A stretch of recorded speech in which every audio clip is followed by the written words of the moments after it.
Hello, my name is Hannah Dismuke. I'm a 2018 Piedmont Triad alum. So I've recently returned to school full time, but this year I've got a little more bandwidth, and I would like to make sure that all of you know that I'm available as a resource if you need any assistance with Canvas or content. Today I'm going to run through one of my favorite tricks for creating assessments really quickly. So I'm here in my Canvas. I've created a practice course for us to use. So the first place we're going to go is the Canvas Commons. So this is where you can access anything that any other teachers or districts have done and published online. It's a really great resource. It involves a lot of combing through materials, but I found that this was usually faster than coming up with something on my own. So let's see. We're going to search for Intro to Biology. Let's say we're going to make a pretest for the beginning of your year. So we are going to look, relevant is fine, at quizzes only. I'm going to select the grades that I am gearing this quiz towards. It is a pretest, so maybe you want to include 8th grade and see what they've carried over from last year. If you're teaching 9th grade biology, like in this example, I'm going to leave it out because I don't really want to bump in pretest scores with material that is not technically technically high school biology. So this is everything that is related to Intro to Biology, is a quiz, and covers my grade levels that I've selected. So now you kind of have to assess the quality of each quiz. You can open a preview. Here I see some vocabulary words, Protista. Reductionism is not something that we usually talk about.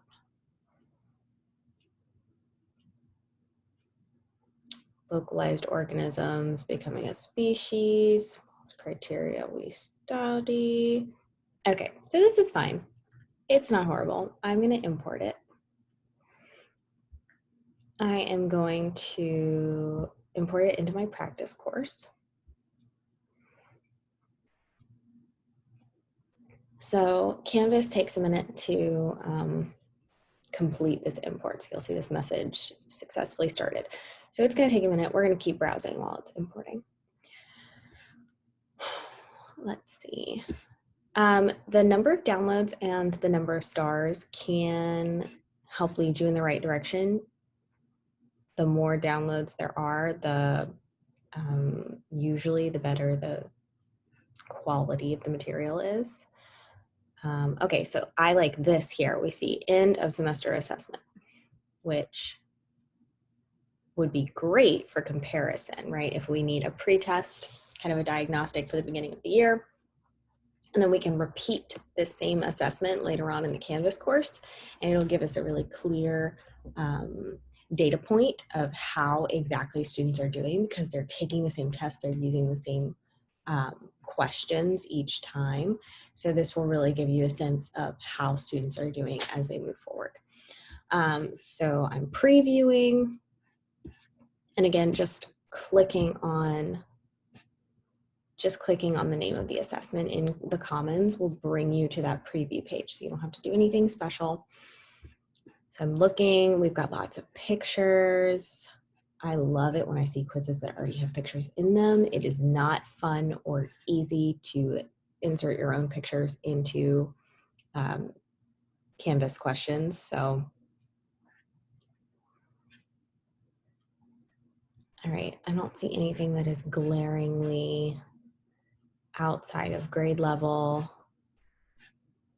And we are gonna really dive into these questions a little bit more, but not right now. Right now we are You can consider this the data mining stage.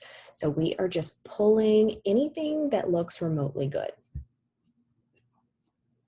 Import it into our practice course. And let's find one more. Okay, here's a vocabulary quiz. So hopefully these will be a little bit more straightforward. Oh, and there's only 3 questions. Oh, okay, 20 questions. That's better. These are pretty low-level questions. Actually pretty good for matching the basic beginning vocabulary in biology to their definitions. So I like this one, all right. We'll import it as well.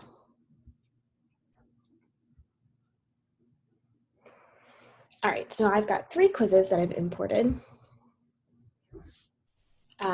If you are unsure if you've got enough materials at this stage, so this first quiz, I'm not exactly sure how many questions, somewhere ballpark 15 or 20, I believe. The second quiz we pulled was about 50 questions, and that vocabulary, the third quiz we pulled, was 20 questions. So that's probably plenty for a diagnostic quiz. So we are going to go back to our courses. And I put everything in this practice course. So it looks like nothing's here, but everything is going to be hiding. You can either get to it through assignments. So these are going to be the things that you've imported, or directly through quizzes. You're also going to be able to see those 3 quizzes that you've imported.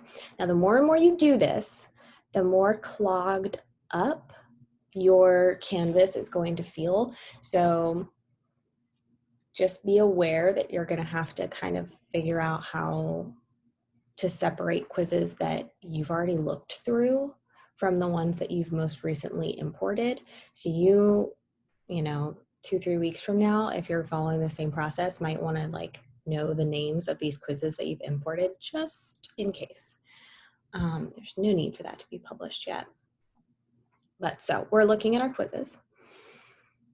Let's look at our end of semester assessment since it's first.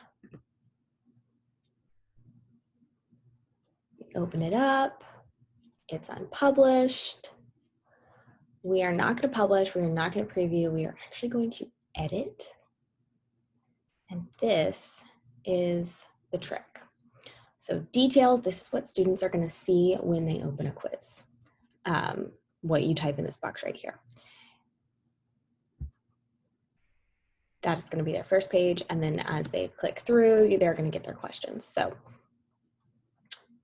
we can see all of the questions here as separate items.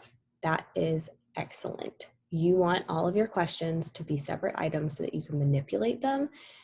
If they are already grouped together when you download a quiz, you're going to want to ungroup them. And if an example like that comes up, I'll show you how to do that. But basically, we are going to want to edit each question. So we've opened it. According to the diagram, what type of cell is shown. I use this as kind of like a check the quality stage for each of these questions. So I trust this answer. The other answer choices, animal cell, prokaryote, and red blood cell. These are all fine answers on grade level. I like the variety. So as soon as I say update question, I didn't actually change anything. We just edited and updated. We have now stored this question in Canvas. So if we go to quizzes, and instead of, we're not going to add a new quiz, but we're going to go to our little 3 dots and we're going to say manage our question banks. We now have one unfiled question. So we edited and saved one of those questions out of that test that we downloaded from the Commons. And now by doing so, we have stuck that question into the unfiled questions section of our question banks. So that is exactly what we want to happen. We're going to fill this unfiled questions folder full of questions, and then we are going to manipulate it so that it's really easy to work with in creating quizzes later. So back to quizzes. We were in that first assessment. Remember, we want to edit, go to our questions. We did this one already. We've opened it up. This can get a little bit tedious because you have to open every question and then you have to save every question. So what I normally do is open them all, and then I run back through the questions again. And if there's anything I don't like, I just don't press that update question. So this is a very long quiz. I might cut it a little bit short. But we are just going to open up the editing tool for every one of these questions.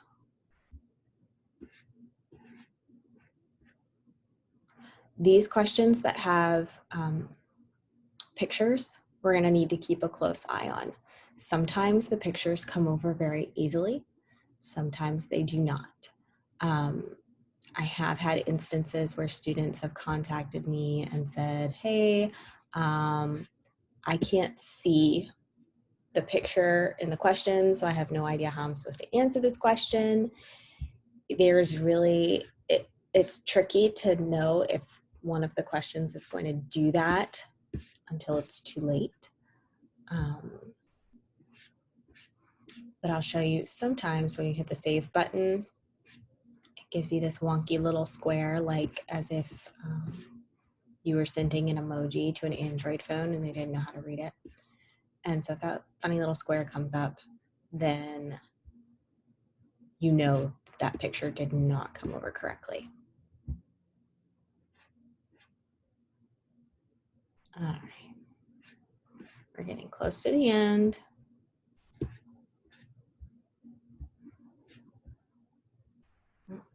And you have to be careful while you're scrolling because it's opening these questions as you go. Every once in a while you go too fast and you end up skipping over questions.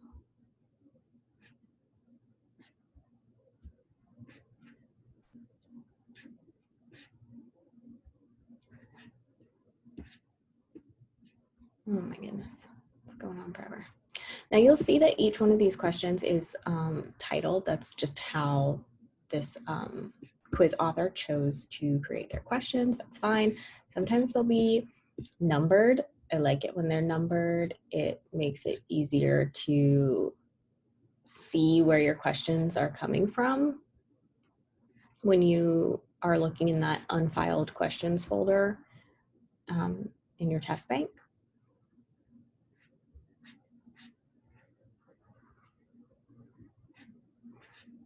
So from just a quick preview of this quiz, just from opening up these questions, I can see that it's a pretty comprehensive assessment.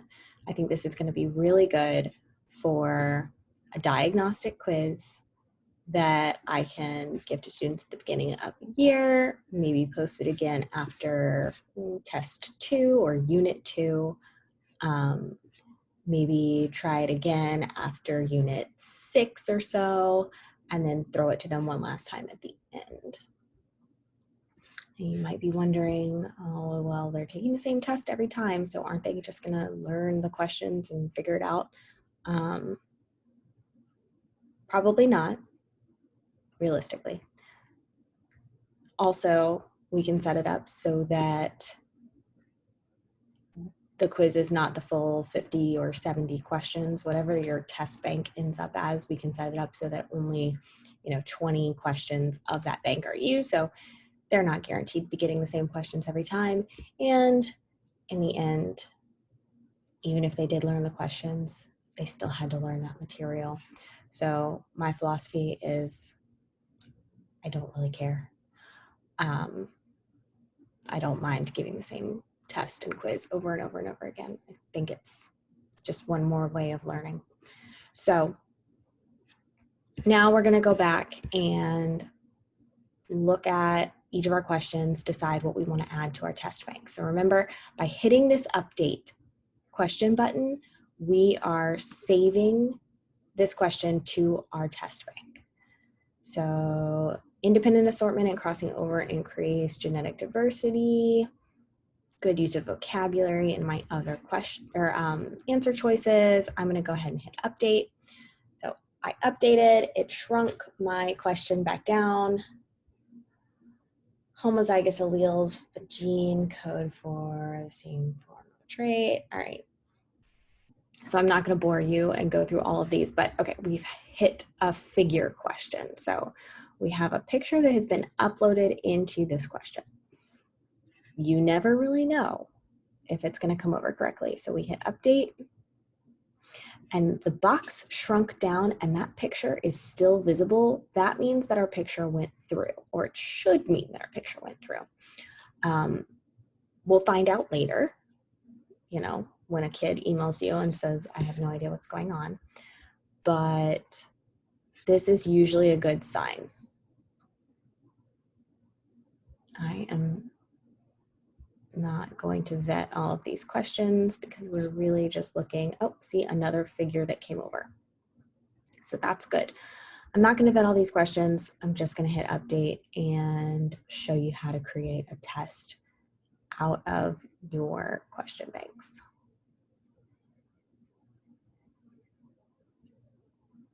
So to recap, we went to Canvas Commons. We pulled some quizzes. We opened the first quiz and we went to the Edit tab. And then we edited by clicking on this little pencil icon in the top right-hand corner of each question. We opened each question for editing, and now we are hitting the blue button to update each question. And by doing that, Canvas is basically tricked into thinking that this is your question, that you just created it, which is what you want, because you want to be able to manipulate these questions freely instead of being locked into the way that this quiz was set up when it was uploaded. And you want to be able to mix and match materials. So remember that third quiz that we downloaded was a pretty basic intro to bio vocabulary quiz.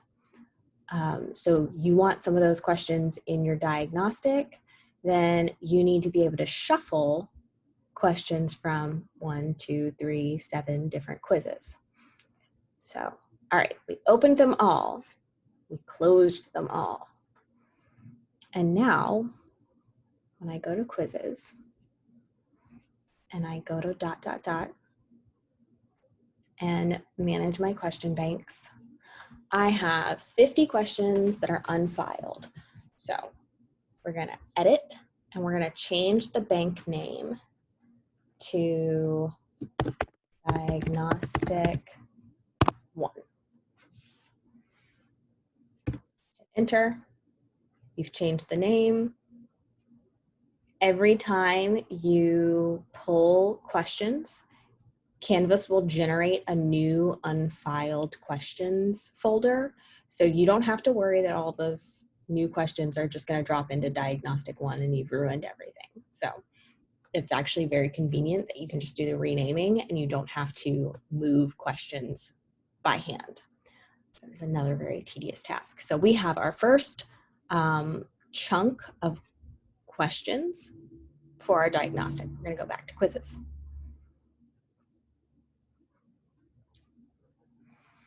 Intro to Biology Vocabulary Quiz. So we've opened our quiz. We're going to hit edit. We are going to go to questions. And you are going to, again, edit each and every one of these questions. And there's only 20 of these, so it shouldn't be quite so bad. Another thing to keep an eye on while you're making these quizzes is what type of question is it categorized. So here we've got this question categorized as multiple choice. Not all quizzes are multiple choice. We've got all of these different options. So whenever you're pulling materials from other teachers, you have no idea how they've set things up. I did a bad job of paying attention on that last 50 question quiz. I assume they are all multiple choice, but that's not always a good thing to do. So sometimes you get matching or drop-down list questions that can get a little bit complicated. So you do want to just kind of keep an eye out for what is in that little question type bar so that you can make a decision about whether or not you want to include that question. All right, so I'm going to show you in this one how to leave a question out. So we've opened everything up. We have all 20 questions of this quiz available as options for us to put into a new quiz bank. So I like this question and this question, but say I've got a problem with this question. Systematic way to examine the natural world. Correct answer is science. It's a fine elementary question, but I don't like it. So what you're gonna do is nothing. Don't hit cancel, don't hit update, just move on. Continue with your updates. Now you'll see I hit update up here and it bounced me down. So you have to be careful. Canvas likes to do a lot of bouncing with its screen as it opens and closes these questions. So be aware of what question you're on. Update up here and it bounced me down again. If it continues, let's see, one more. Yep. Okay, so it keeps bouncing me down. I don't like that. So we're gonna try going from the top and scrolling down. Let's see. Okay, so we've avoided that. No, we no longer have to scroll down every time, or scroll back up, I guess, because of that bounce. So there's 1, 2 questions that we've closed. Here's the third. Update the question. Update the question. And we're just going to go through, update each of these. I'm not paying attention to how high quality these questions are right now. You would be when you're making your quiz banks, because ideally this is your stage where you get anything that you don't like out of your quiz bank. So you are deciding, I like that question, I don't like that question. These are the things that I need my students to know. If you don't need them to know it, don't put it in the test bank, because you're not going to be vetting the questions again. You're not going to be opening them up and considering the answer choices again in this process. So we are just updating all of these. And finally, the systematic way to examine the natural world is the only thing that has not been updated. We don't want it in our test bank, so we are not going to click anything. And we are going to go back to quizzes. Now remember, this quiz had originally 20 questions. So when we go to quizzes and we hit ... and manage our question banks, we should see unfiled questions has only 19 because we only liked 19 of those questions. We left one out. So that's perfect. That's a way to check yourself. If you're not sure if, oops, one of those questions I didn't like made its way into my test bank, this will tell you. Edit, diagnostic 2. And I am not going to bore you by going back through the quiz, the third quiz. We're just going to move on from here. So we have question banks, diagnostic 1, diagnostic 2. These are named just to make them easy to find. Now you're ready to make your quiz for your students. So you go to quizzes. This time we hit the big blue button, add a quiz. We're going to name it biology diagnostic.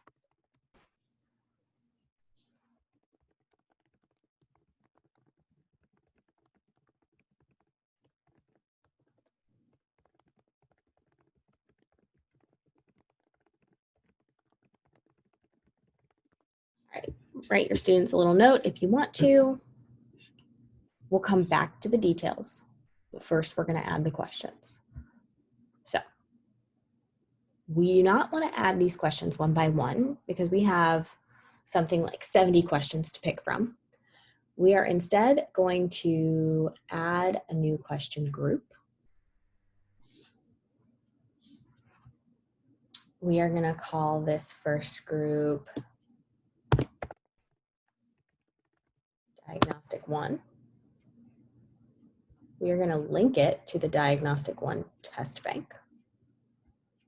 And here's where you get to pick whether the kids see all of the questions at once or only a few at a time.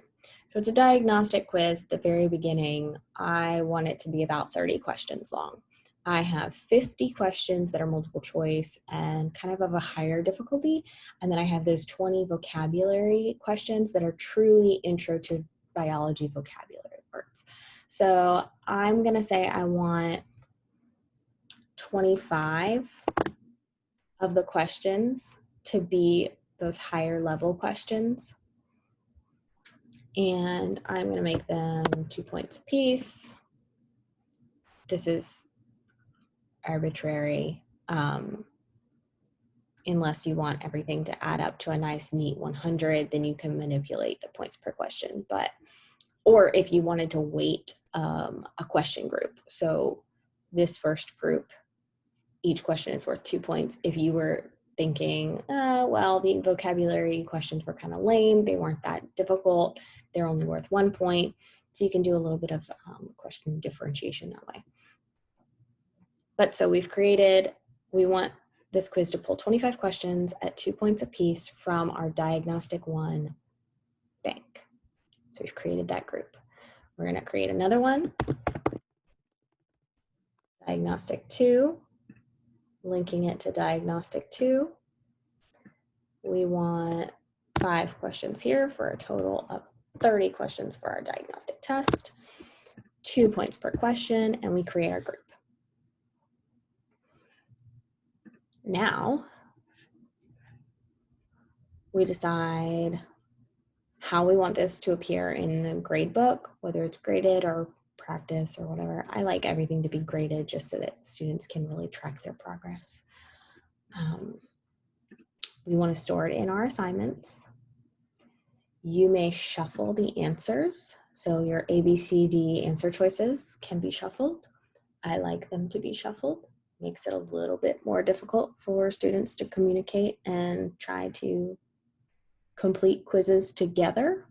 The fact that we are making a quiz that's only 60 or 30 questions out of a total bank of about 70 will also deter students from doing these quizzes together. You can add a time limit. For a diagnostic quiz that's 30 questions long, maybe you want a 60-minute time limit. It is very unlikely that any student is going to take that long on this online quiz. You can add multiple attempts if you would like and decide how you are going to keep those scores. Because it's a diagnostic, I'm not going to allow multiple attempts. I just want them to do it the one time. Here you have to be careful. If you want them to see their responses and whether or not they were right, you can for a diagnostic quiz. It's not that big of a deal if the students see their answers and can send them to one another.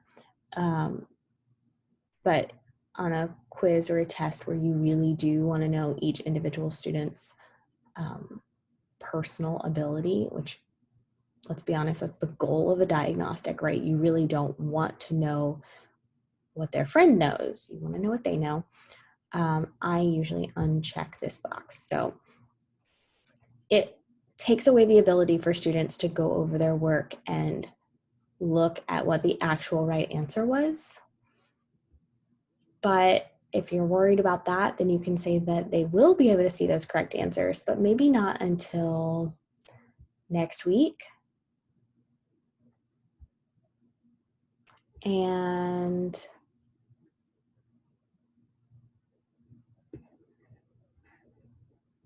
if we make it due on Friday, then that assures that all students will have finished taking the quiz before the answer choices are revealed. So that's kind of your workaround. One question at a time. I don't like this. It's a test taking strategy to go through a test and see if one question can help you answer another. So I like them to be able to see everything all at once. Open up your availability. We'll say from today until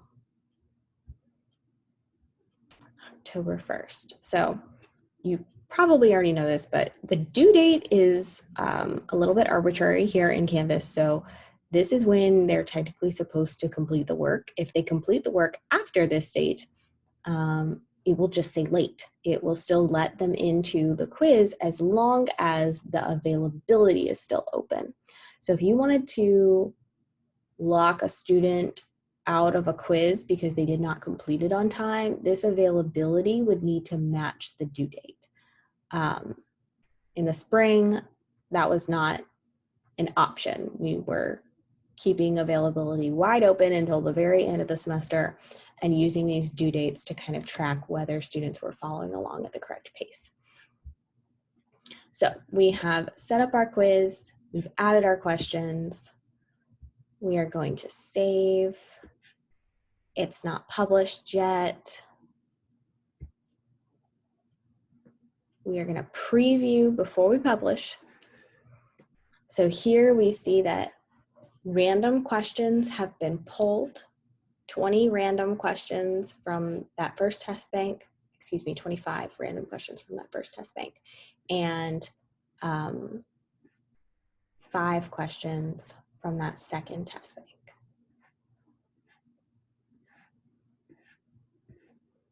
And you can see, so 25, question 26 is where we start seeing these questions about the vocabulary. So it does stay in order. So if you wanted things to be a little bit more shuffled, you could, instead of creating a diagnostic 1 and a diagnostic 2, let me just show you. So we see that there is still separation between these questions. They're not actually mixed together, though they are in the same test. So if you wanted them to be truly, truly mixed together, we would need to move these 19 questions into diagnostic 1. Not what I want to do.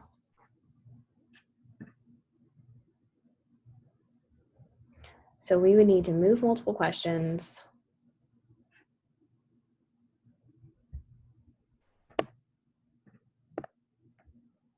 And you would select all of the questions that you want to move. See, this is why renaming that unfiled question section as a test bank is so helpful, because Canvas likes to be very tedious and you have to check all of these boxes. So we've selected them all. We want to move them into diagnostic 1 question bank, move those questions. Now we will have messed up our quiz. We'll have to go back and fix it, but I did just want to show you that if you wanted, you could have those questions all mixed in together. So now we have 69 questions in diagnostic 1. That means that all of those questions, the multiple choice questions that were kind of higher level and those multiple choice vocabulary questions, are all in the same bank, which is going to allow Canvas to truly shuffle the questions together. And in the end, you would end up with a quiz that has those vocabulary questions interspersed throughout, instead of the last 5 questions of the quiz being vocabulary. So you can kind of learn the quirks of Canvas and use them to your benefit. So you've made this change in your test bank. When you go to your biology diagnostic quiz that we just created, and we get a preview,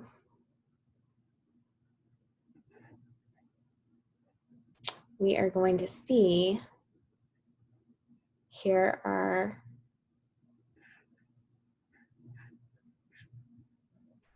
hang on.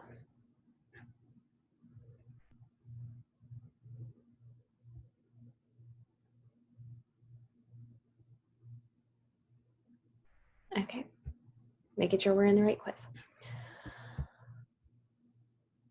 We can see all of our questions, and each time you open it in preview, it's going to rerun the randomization process. So like these questions you can see are different than the first 3 questions just a moment ago when we opened it the first time.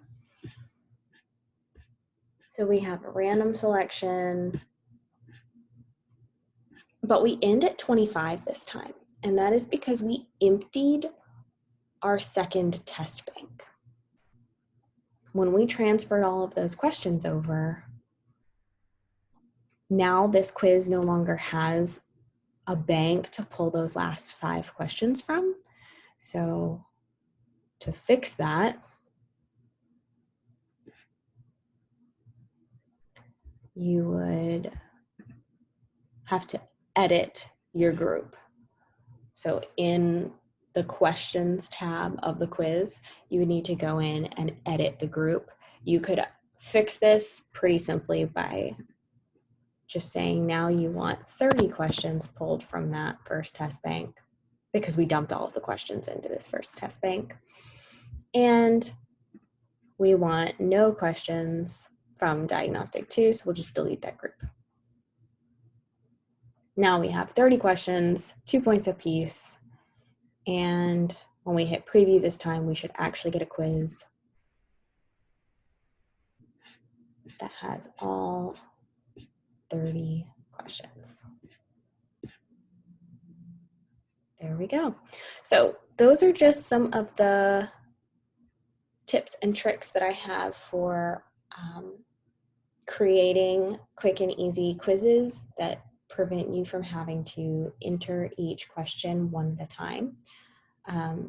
So let me know if you have any questions or need further assistance. I'm available via Zoom most evenings and sometimes in the middle of the day in between classes. So if you need anything, shoot me an email. If you need a further explanation via a Zoom conference of how some of these things work, please reach out. I'm happy to give it. I hope you all have a wonderful day and that the start of your year has been incredible. It's only going to get better. You guys are doing amazing things out there.